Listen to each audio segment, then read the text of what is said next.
来看国家中山科学研究院最近伫台南会展中心展出真侪整合虚拟实境 VR 和 AI 人工智慧技术做的相关的应用，那么做伙来看卖。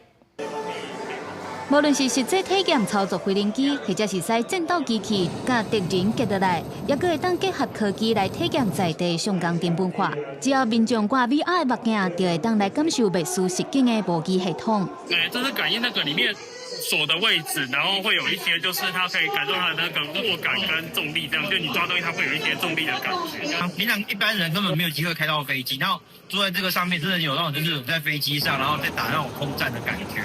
对，非常的刺激。国家中山科学研究院配合台南资讯月，10月开始伫咧大台南会展中心展出，而且设立2大体验主题，包括虚拟实境 VR 甲模拟系统，内容包含城镇战斗场景 VR 系统、甲无人机飞行模拟器 VR 系统等等。透过虚拟实境甲定位系统整合，呈现专业的真实场景，让民众会当感受到美术真正训练。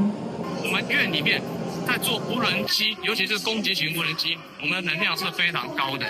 对，我们希望透过这些军事迷也好，科技控也好，你是电玩高手也好，你来亲身去体验我们在这个无人机尤其是攻击型无人机的目前的我们的技术的层次